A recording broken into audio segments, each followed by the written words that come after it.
Hey, B30. This is the Act 4, Scene 4 recap, and we'll see if we can get to other scenes as well, depending on time. Act 4 takes place on page 229 in your book.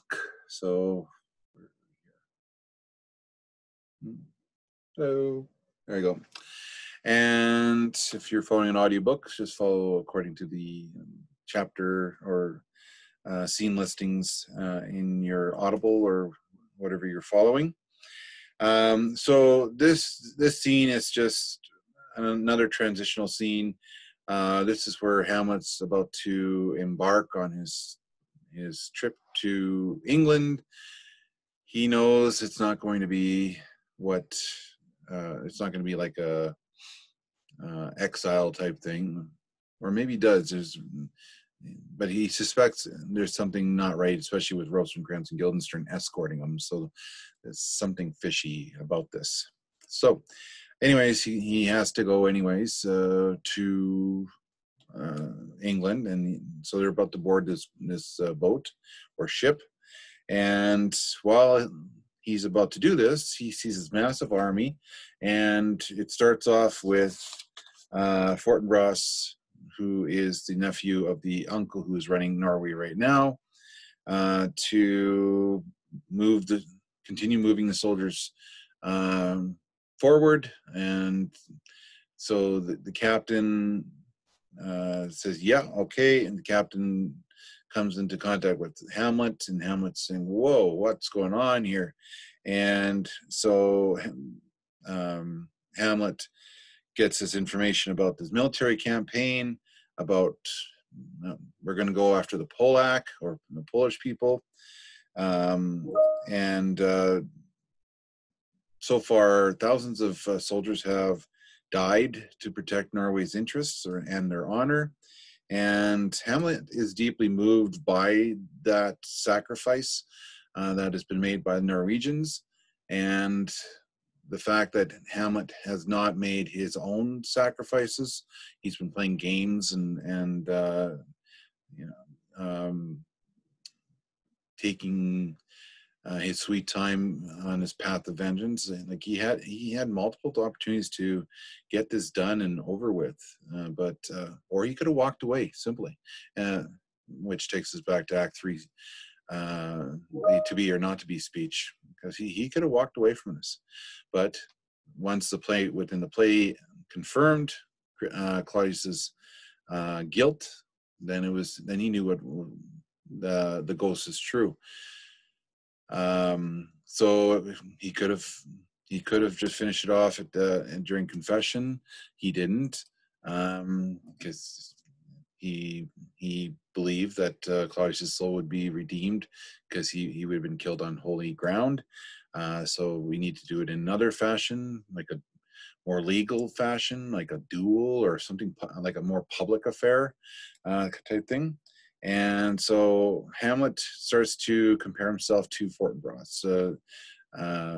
And as somebody, Fortinbras is a man of action. Hamlet's right now a man of inaction. And so it's once again a very critical analysis of Hamlet's character by himself. And now Hamlet has to figure out a way to get back, because he did promise his mom he'd be back. So how that's going to happen, we're not sure. So scene 4, very short again, but there's a soliloquy here. This is number 7, and it's lines 31 to 65. Now, if we were doing this in the classroom, we kind of would do this, kind of have some fun with this soliloquy and kind of build it up. So it starts off very soft, and so if you can kind of imagine Hamlet starting very soft and kind of more of a kind of like a what can I say?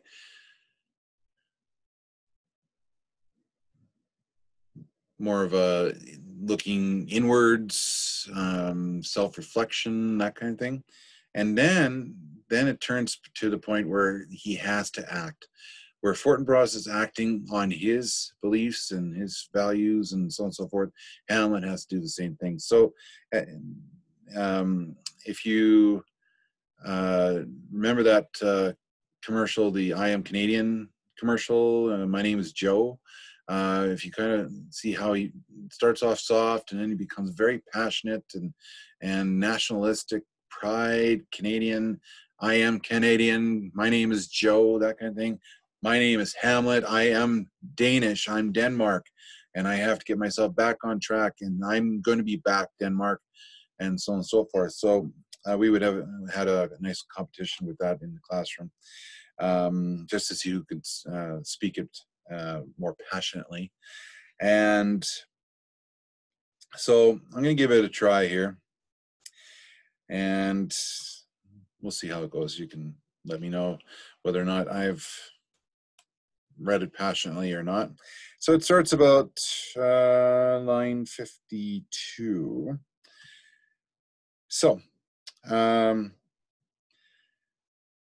even for an eggshell, rightly to be great is not to be stirred without great argument, but greatly to find quarrel in the straw when honor's at the stake.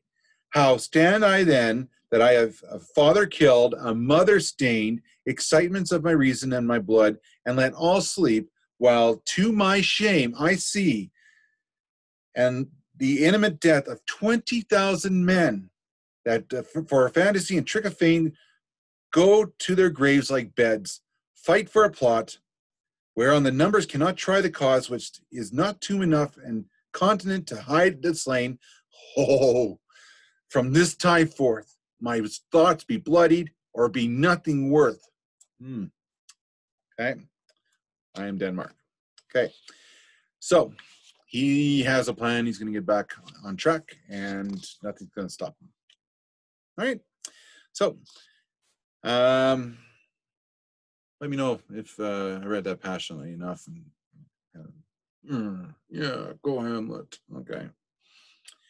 So scene 5, a little more lengthy here, and I'm going to do that in a separate video because we are reintroduced to Ophelia. So stay tuned for Act 4, Scene 5.